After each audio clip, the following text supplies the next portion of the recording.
My in-laws dumped my bedridden, mute sister-in-law on me and went on vacation to Hawaii. Just before they left, my husband Jack said, "Taking care of her is your job. Don't slack off." As soon as Jack and his family left, my sister-in-law sat up and said, "Okay, let's get going too." I'm Lisa, 29 years old. As a teenager, I dreamed of becoming a pop star, but eventually realized it was a fleeting dream. And before I knew it, I was in my late 20s. I started dating Jack, whom I had met through a friend because my mother, with whom I live, kept asking when she would see her grandchild. Talking to Jack, I found out that he too had once dreamed of entering the entertainment industry when he was young. Despite our past aspirations, Jack now works at a prestigious trading company with its headquarters in downtown Manhattan. After graduating from college, I worked at a bank until I got married and quit. One day, Jack and I went to his parents' house. Jack has a younger sister named Lucy who caught a fever when she was a child. Her mother thought it was just a common cold, but when the fever didn't subside, they took her to a doctor and found out it was encephalitis caused by influenza. It was already too late, and due to the prolonged high fever, Lucy was left with brain damage and became bedridden. Furthermore, the high fever left lingering effects on the part of her brain that controls speech, leaving her unable to speak. My mother-in-law was the one who took care of Lucy for the most part. For some reason, Lucy and I got along well, and I always looked forward to visiting Jack's family. Lucy couldn't converse verbally, so she used sign language. After becoming close with Lucy, I naturally picked up sign language as well. One day, I signed to Lucy, "We're like best friends who've known each other forever, aren't we?" To which she replied, "Yes, we are. Let's stay close friends forever." I responded, "Of course we will." However, my mother-in-law, who was the complete opposite of Lucy, was always sarcastic towards me. Jack and I live in a condo about a 30-minute drive from his parents' house. But occasionally my mother-in-law would drive over unannounced and start nitpicking on me. "Jackie's shoes are filthy. If a man's shoes are dirty, it reflects poorly on his work. It's your responsibility to keep them clean," she would say. My mother-in-law always referred to Jack as Jackie. "Make sure you always fold the laundry neatly.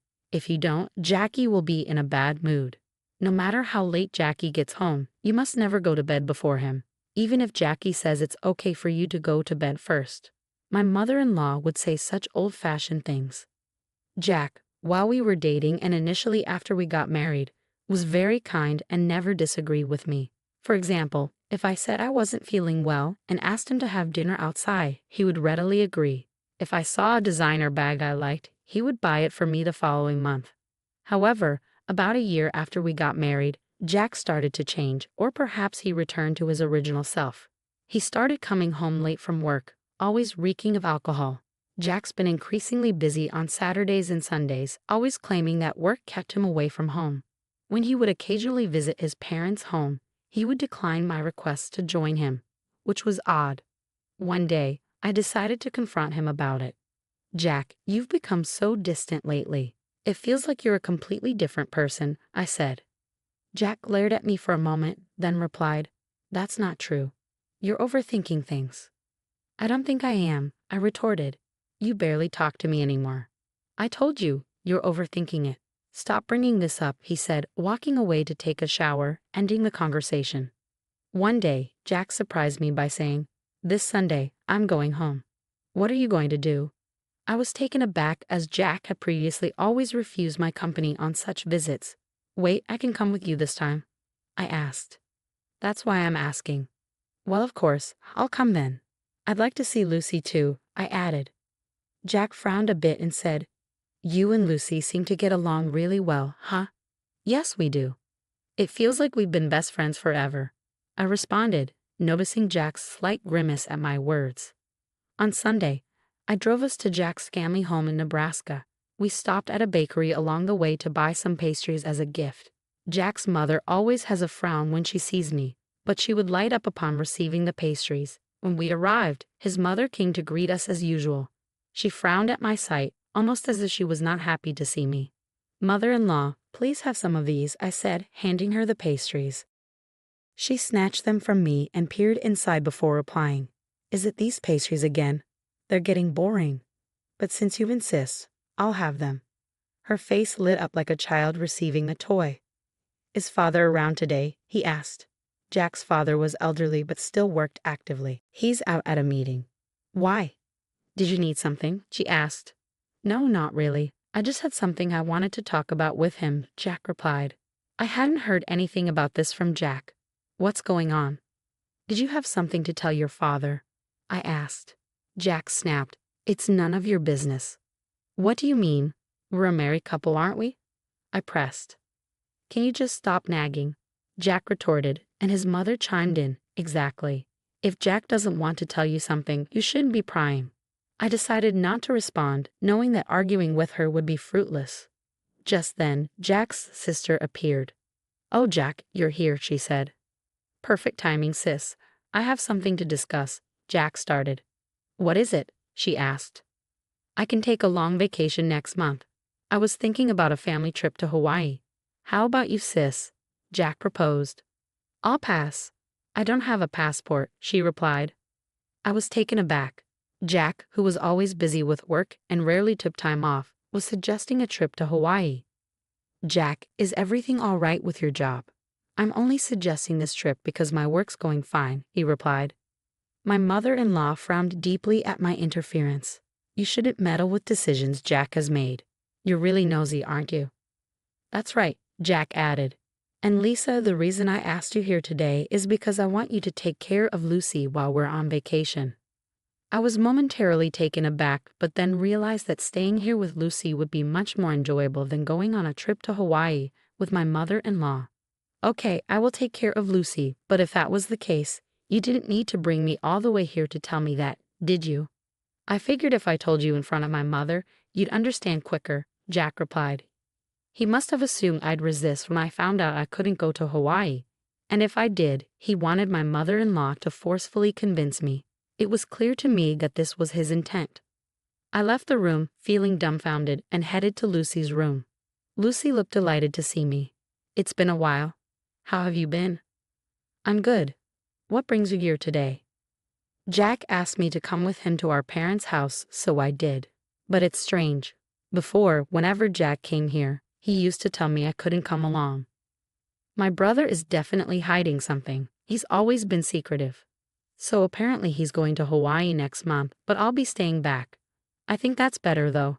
I said this with a smile, and Lucy replied with a grin. In that case, you should come over and stay here. Sure, I'll do that. After that, Lucy and I had a great time chatting. I always wondered why Lucy and my mother-in-law were so different. About an hour later, Jack came to get me, and we headed home. At that time, Lucy gave me a slight wink and revealed a shocking truth and an even more shocking plan to me. A month later, on the day of the Hawaii trip, Jack and I went to his parents' house. Although I wasn't going to Hawaii, I brought my luggage to stay at my in-laws for a week with Lucy. I took the luggage to Lucy's room. It's finally happening, Lucy said, flashing a playful grin. When I returned to the living room, everyone going to Hawaii was already there. It seemed that Jack's father wasn't going, as he wasn't present. As the departure time neared, the entire family, with Jack's voice rising above the rest, chimed in, taking care of Lucy is your job. Don't slack off.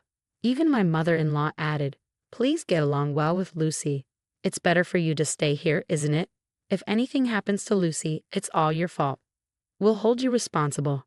It was absurd for someone about to abandon their immobile sister for a vacation in Hawaii to say these words, but I did not react at all. It didn't matter what Jack said. I wasn't in the mood to see them off, so I returned to Lucy's room. At that very moment, Lucy sprang up energetically from her bed and called out to me, "Come on, let's get going." This echoed a conversation we'd had just the other day when Lucy confessed, "You know, I can actually walk." And with walking comes the ability to converse. Since when? I asked. Since last year, I suppose. Why have you been hiding this from the rest of the family? With that, Lucy began sharing an unexpected tale. Actually, my father and mother are both remarried. I'm my dad's child from his previous marriage, and my sister and brother are from my mom's side. I was surprised, but considering how distant and cold my mother-in-law usually was towards Lucy, I couldn't help but think I thought so. Is that so? Yeah, my mom despises me, and I didn't want to talk to her, so I pretended that I couldn't. And your father? Dad knows everything. He's always on my side. I see. That's why regarding this trip to Hawaii, I'm thinking we should go too. Huh? What do you mean? I mean, I'm planning to go to Hawaii on the same day as them. We'll even stay at the same resort, Lucy said with a sparkle in her eye, which caught me completely off guard. What? I'd be thrilled to go to Hawaii with you, Lucy, but do you even have a passport? Of course, I secretly got my passport last month. And don't worry about the expenses. My dad is covering our plane tickets and the resort, including yours. I see. I'm really looking forward to this. And that's how we ended up here today. When Lucy and I arrived at the airport via taxi, my father-in-law was there waiting to see us off. Lisa, it's been a while. I know it must be surprising, but I hope you enjoy the trip to Hawaii. Thank you, father-in-law. I feel guilty for all the plane tickets and resort fees you've covered. Huh, don't worry about it. As long as you two have fun, I'm happy. Thank you for your kindness. After that, we boarded a plane from a different airline than my husband's family. We landed in Hawaii early in the morning, took a taxi from the airport, and checked into the resort hotel. Lucy and I were sharing a room. I mentioned to Lucy, your father seems pretty well-traveled. Yeah, he's been on several international business trips. He's even been to Hawaii a few times. So what's the plan? I'm guessing my mom and everyone will dine at the restaurant here tonight. I'm thinking of surprising them. That sounds like fun. I'm excited. Should we get some rest to recover from jet lag? That sounds like a good idea. I couldn't sleep at all on the plane. After taking a shower, we climbed into bed and quickly fell asleep. We woke up around late afternoon, close to 4 o'clock. Lucy was already awake, starting to wear makeup. I'm sorry I slept too much. No, don't worry about it. I just woke up too. We really had a good sleep, didn't we? Fully recharged and ready for our battle. Around 7 o'clock, I said to Lucy, I'll go and check out the restaurant. As I was looking for Jack and his party from the shadows near the entrance of the restaurant, I found them dining joyfully in a far-off spot. I was too far away from them, so I decided to venture deeper into the restaurant. From my position, all I could see was their backs, and it was hard to identify anyone. But I spotted the back of a young woman that I didn't recognize. There wasn't any such woman when they had left Jack's parents' house. Upon seeing this, I was taken aback, nearly letting out a loud gasp, but I managed to suppress it. When I strained my ears, I could intermittently hear Jack and my mother-in-law's voices. I'm glad it's not that woman today. Yeah, I really drew the short straw. She's tainted my family record. If only we had an elegant daughter like her from the start. I want to divorce her and start fresh soon, try to find a reason for the divorce and extract a hefty alimony from that woman. Even without a cause for the divorce, it's fine. I can fabricate as many as I want. She's so bad that I want to throw her in the trash. I want to see my grandchild from you and her soon, my mother-in-law said, giving the woman a smile that she had never shown me before. I was driven by the urge to step forward and see the woman's face. But I held it in, returning to my room and telling Lucy. That took a while. I'm sorry, I saw something shocking. Jack brought a woman that I've never seen before. What? I was about to scream. Jack and my mother-in-law were continuously bad-mouthing me, and Jack even said he would find a reason for divorce. That's terrible. Jack called me a bad catch, but seeing him with another woman, I felt relieved. Now I can divorce him outright. That's a good thing. Shall we make our entrance then? Lucy and I headed towards the restaurant hall. When we entered the restaurant, we requested to sit near Jack's table and were able to get a seat quite close to them. They didn't notice our arrival. As we were sitting quite close, we could hear their conversation, still filled with derogatory comments about me. I was amazed and ended up giving a bitter smile at how they could badmouth me indefinitely. Seeing my face, Lucy gave a nod with a smile. That was a cue for us to begin our counterattack.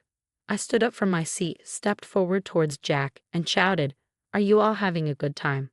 I'll never forget the look on Jack and my mother-in-law's faces at that moment. Their mouths agape and eyes wide open, they froze for a few seconds. After a few seconds, my mother-in-law finally spoke. "Why are you here, and how did Lucy get here without a wheelchair?" At her words, Lucy stood up, gave my mother-in-law a smile, and said, "I don't need a wheelchair." Once again, they were stunned. "Thanks to you, my body and speech have returned to normal. I must have caused you quite a bit of trouble for a long time." "Lucy, when did you regain your ability to speak?" I wonder when that was. Maybe last year. Then why did you hide it until now? Because it was better if you guys continued to believe that I couldn't speak. You and Jack were speaking ill of me earlier, weren't you? My mother-in-law's face turned pale in an instant. What do you mean? She asked. Yeah, we weren't saying anything bad about you, Lisa, Jack retorted. That won't work. I recorded everything on my phone. Do you want me to play it back right now? I countered. My mother-in-law fell silent, but Jack stood up. Lisa, you've been causing me trouble all this time, and now you're making these outrageous claims, he barked. Jack was the one making absurd claims, so I retaliated. Once I return back home, I'll immediately contact my lawyer to initiate our divorce proceedings. You can't deny the fact that you're on vacation abroad with another woman. Plus, you described getting with me as drawing a blank lottery ticket, so I expect you to demonstrate sincerity by paying a hefty compensation for that comment. At my words, my mother-in-law seemed to acknowledge her defeat, and her attitude abruptly changed. Lisa, dear, I really like you. Please try to get along with Jack. This woman is not involved with Jack, she pleaded. I'm sorry, but I can't do that. Since I am a blank lottery ticket, I cannot live with Jack. Please enjoy your time with this woman. Oh, and I might also seek compensation from her. Isn't that exciting? I smirked. The woman in question turned pale and began to tremble upon hearing my words. Unfazed by the public gaze, Jack fell to his knees and pleaded, Lisa, I beg you, don't make this a big deal. My company has strict rules about this, he implored. What's that? You don't sound sorry at all. I replied. Jack appeared taken aback, then tried again. Lisa, I beg you, forgive me. If my company finds out, I'll lose my job, he confessed. Though your plea sounds better now, I will never forgive you. You are married, and yet here you are on an overseas trip with another woman, I said firmly. Upon hearing my words, my mother-in-law also fell to her knees next to Jack, pleading, Please forgive my son. She implored, tears streaming down her face. By this time, all the other customers were watching us, and the restaurant manager started walking towards our table. Seeing this, I got up and said, Well, Lucy and I will head back to our room.